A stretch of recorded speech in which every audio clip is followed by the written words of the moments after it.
Hello friend, good morning. स्वागत है आपका अपना चैनल ट्रिकी झारखंड जॉब में।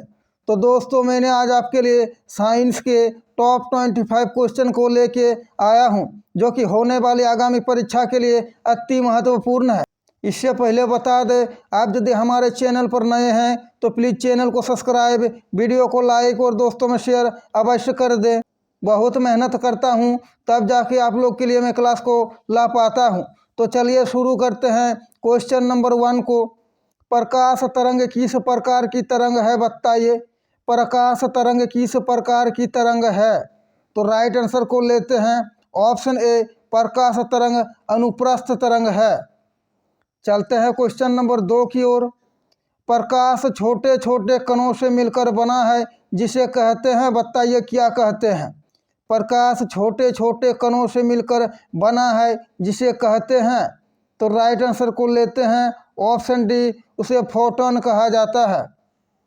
चलते हैं क्वेश्चन नंबर 3 की ओर।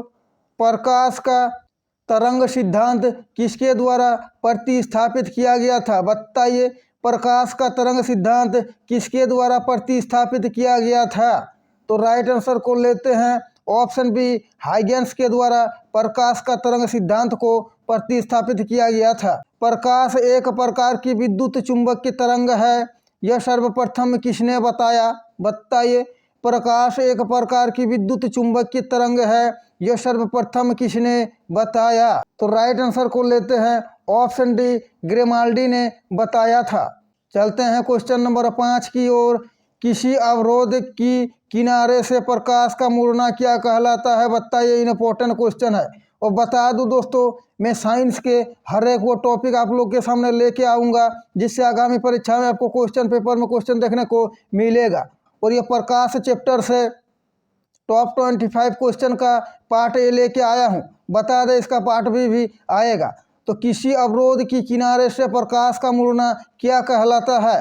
तो राइट आंसर को लेते हैं ऑप्शन बी, विवर्तन कहलाता है। चलते हैं क्वेश्चन नंबर 6 की ओर। प्रकाश के चिकने पृष्ठ से टकराकर वापस लौटने की घटना को क्या कहते हैं, बताइए। प्रकाश के चिकने पृष्ठ से टकराकर वापस लौटने की घटना को कहते हैं, क्या कहते हैं?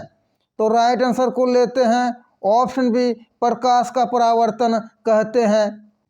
चलते हैं क्वेश्चन नंबर 7 की ओर। प्रकाश का वेग सर्वप्रथम किसने किया था, बताइए। प्रकाश का वेग सर्वप्रथम किसने दिया था? तो राइट आंसर को लेते हैं ऑप्शन सी, रोमर ने। चलते हैं क्वेश्चन नंबर 8 की ओर। प्रकाश का वेग अधिकतम होता है, बताइए किस में होता है। प्रकाश का वेग अधिकतम होता है।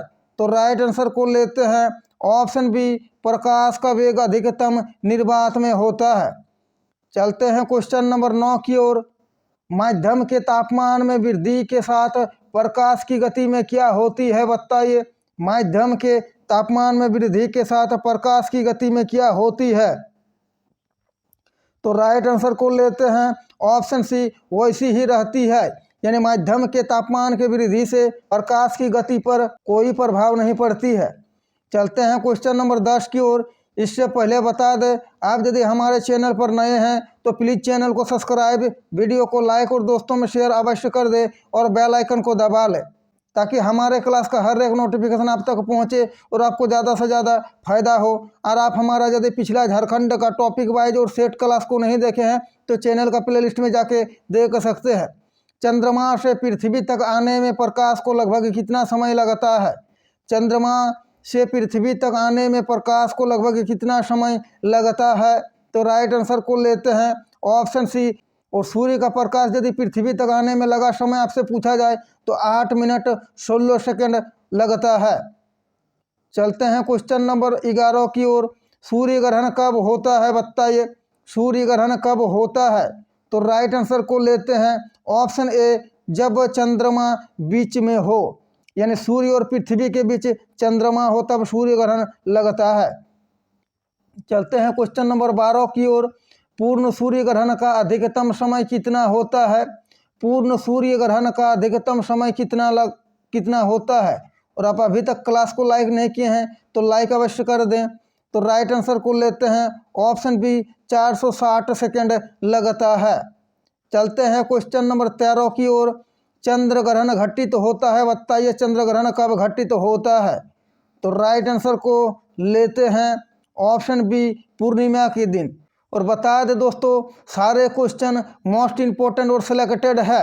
आगामी परीक्षा में आपको क्वेश्चन पेपर में क्वेश्चन देखने को मिलेगा, इसीलिए सारे क्वेश्चन को ध्यान से और क्लास को अंत तक जरूर देखें, जिससे आगामी परीक्षा में आपको ज़्यादा से ज़्यादा फायदा हो। पानी से भरे किसी भी बर्तन में पड़ा एक सिक्का किस कारण थोड़ा मुड़ा हुआ प्रतीत होता है? पानी से भरे किसी बर्तन में पड़ा एक सिक्का किस कारण थोड़ा मुड़ा हुआ प्रतीत होता है? तो राइट आंसर को लेते हैं ऑप्शन बी, ऐसा प्रतीत प्रकाश के अपवर्तन के कारण होता है। चलते हैं क्वेश्चन नंबर 15 की ओर। जल के अंदर पड़ी हुई मछली किस कारण से अपनी वास्तविक गहराई से ऊपर उठी हुई दिखाई देती है? जल के अंदर पड़ी हुई मछली किस कारण से अपनी वास्तविक गहराई से कुछ ऊपर उठी हुई दिखाई देती है? तो राइट आंसर को लेते हैं ऑप्शन बी, प्रकाश के अपवर्तन के कारण ऐसा प्रतीत होता है। चलते हैं क्वेश्चन नंबर 16 की ओर। किस गुणधर्म के कारण पानी से भरे बर्तन में डुबाई गई छड़ी मुड़ी हुई प्रतीत होता है? और बता दें दोस्तों, इस टाइप के क्वेश्चन पूछे जाते हैं और आगामी परीक्षा में आपको क्वेश्चन पेपर में क्वेश्चन देखने को मिलेगा। सारे क्वेश्चन सिलेक्टेड और मोस्ट इम्पोर्टेंट है। किस गुणधर्म के कारण पानी से भरे बर्तन में डुबाई गई छड़ी मुड़ी हुई प्रतीत होती है? तो राइट आंसर को लेते हैं ऑप्शन सी, अपवर्तन के कारण ऐसी प्रतीत होती है। चलते हैं क्वेश्चन नंबर 17 की ओर। प्रकाश की किरण विरल माध्यम से सघन माध्यम में जाती है तो वो क्या होती है? बताइए। प्रकाश की किरण विरल माध्यम से सघन माध्यम में जाती है तो वो क्या होती है? तो राइट आंसर को लेते हैं ऑप्शन बी, अभिलंब की ओर झुक जाती है। और बता दें, यह सामान्य विज्ञान का लाइट चैप्टर यानी प्रकाश से रिलेटेड टॉप 25 क्वेश्चन को लेके आया हूँ, और इसका पार्ट बी भी आएगा, यानी प्रकाश से रिलेटेड जितने भी इंपॉर्टेंट क्वेश्चन बनते हैं सारा मैं कवर करा दूंगा, और पार्ट बाय पार्ट सारे टॉपिक को मैं आप लोग के सामने लेके आऊँगा। पूर्ण आंतरिक परावर्तन होता है जब प्रकाश जाता है, बताइए। पूर्ण आंतरिक परावर्तन होता है जब प्रकाश जाता है। तो राइट आंसर को लेते हैं ऑप्शन ए, जब प्रकाश हीरे से कांच में जाती है तब पूर्ण आंतरिक परावर्तन होता है। चलते हैं क्वेश्चन नंबर 19 की ओर। इंद्रधनुष बनने का कारण है, बताइए किस कारण से इंद्रधनुष बनते हैं?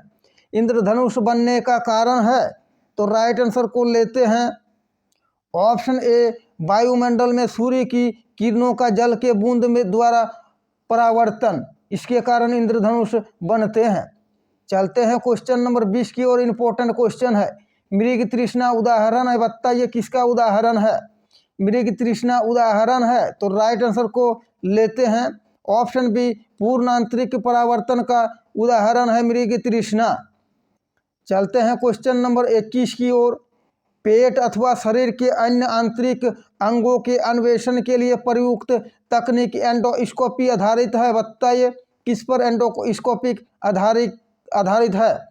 तो राइट आंसर को लेते हैं ऑप्शन ए, पूर्ण आंतरिक परावर्तन परिघटना पर एंडोस्कोपी आधारित है। चलते हैं क्वेश्चन नंबर 22 की ओर।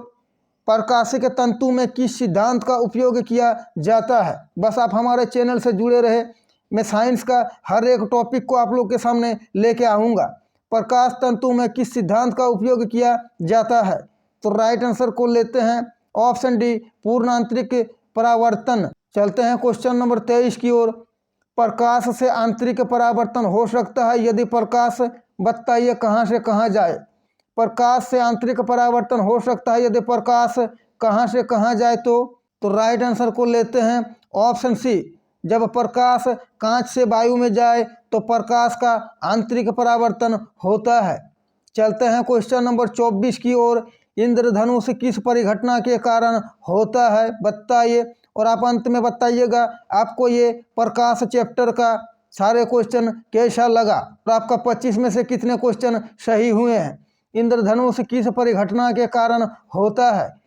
तो राइट आंसर को लेते हैं ऑप्शन डी, परावर्तन एवं अपवर्तन के कारण इंद्रधनुष की परिघटना होती है। तो चलते हैं आज का टॉपिक लाइट चैप्टर यानी प्रकाश से रिलेटेड टॉप 25 और अंतिम क्वेश्चन। और बता दें ये पार्ट ए है, इसका पार्ट बी भी आएगा। और हमारा पिछला क्लास को नहीं देखे हैं तो चैनल का प्लेलिस्ट में जाके देख सकते हैं। जो होने वाले आगामी परीक्षा के लिए अति महत्वपूर्ण है। आगामी परीक्षा में आपको क्वेश्चन पेपर में क्वेश्चन देखने को मिलेगा। तो लेते हैं अंतिम क्वेश्चन को। आकाश का रंग नीला प्रतीत होता है, बताइए किस कारण से आकाश का रंग नीला प्रतीत होता है। तो राइट आंसर को लेते हैं ऑप्शन सी, परिकिरणन के कारण आकाश का रंग नीला प्रतीत होता है। तो दोस्तों आशा है कि आपको हमारा ये क्लास अच्छा लगा है। क्लास अच्छा लगा है तो प्लीज़ चैनल को सब्सक्राइब, वीडियो को लाइक और दोस्तों में शेयर अवश्य कर दे। तो मिलते हैं कल शाम 7:30 बजे एक झारखंड का नया टॉपिक लेके। जय हिंद।